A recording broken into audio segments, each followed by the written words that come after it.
Hi, everybody. Discussion week 7. We're finally on contemporary fiction. Um, I would say that, I guess, after the reading for this week, the short story, and learning about what's called adrenaline blends, this would probably be my least liked genre just because I guess I don't really read a lot. It's not really my cup of tea, but getting into this week's discussion about contemporary fiction and the elements such as audience and author voice. I guess I would say audience could be anybody, really. Anybody could enjoy contemporary fiction. I guess if it's more like action-packed type stories, military missions, that might appeal to a broader male-based audience. But then things like mystery or blends with fantasy or horror, that could appeal to both male and female audiences of any age. Although I do feel like maybe more so an older audience rather than adolescents or young adults. But author voice, the story that we read this week was first person. But I guess the story could be told first person or third person, whatever works for, I guess, the particular, point of view the author is trying to use. But it seems like the stories are mostly plot driven more than character driven, and they're fast paced. There's, I guess, some mystery element that keeps readers intrigued and wanting to turn pages to know what happens. So I guess that's, somewhat part of the appeal of contemporary fiction, which I get that. I feel like a lot of it too is because it's plot driven. Maybe readers can live vicariously through what's going on with the characters and the story. It might be something that they necessarily wouldn't want to experience themselves, but it's I guess an experience for them if they're experiencing it through the story and what the character is dealing with. So maybe that's part of the appeal too.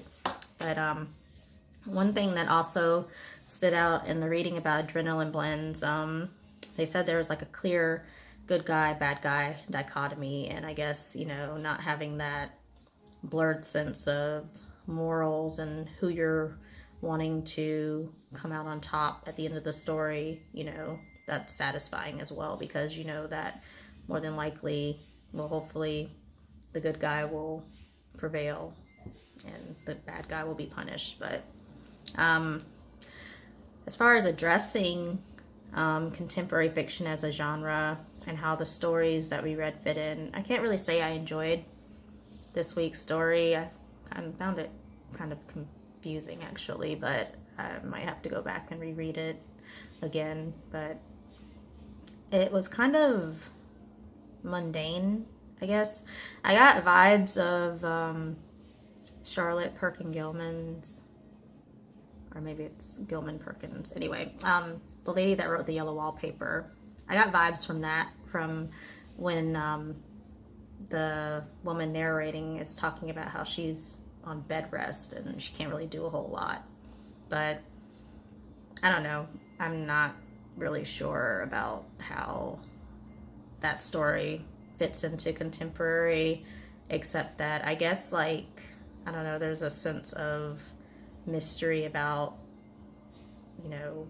what they're going to do next door, who's moving into the house. I'm not sure. Anyway, like I said, I found it confusing, so maybe some of my peers can help to explain. But moving on from that, good points to explore about audience, main elements of the genre, author voice, and plot.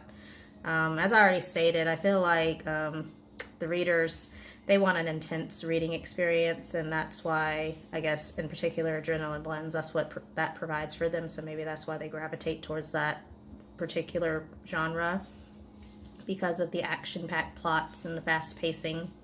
I guess it's not so much character driven or developed, but it moves at a fast enough pace to keep people's attention.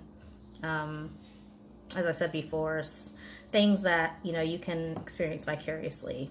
So I think that's appealing. They list Gone Girl and Girl the Dragon Tattoo as two of the blends as far as like mystery contemporary. I haven't read either of those, but I know they're pretty popular works. So those are my thoughts on contemporary. As I said, it's not a genre I'm that familiar with, so I don't read a whole lot of contemporary fiction like that anyway. I mean, I read a lot of YA contemporary, but obviously that's like something completely different, I guess. But I'd love to know your thoughts on this week's discussion, and I look forward to listening and reading them. And I will talk to you all later. Thank you for listening and have a nice day.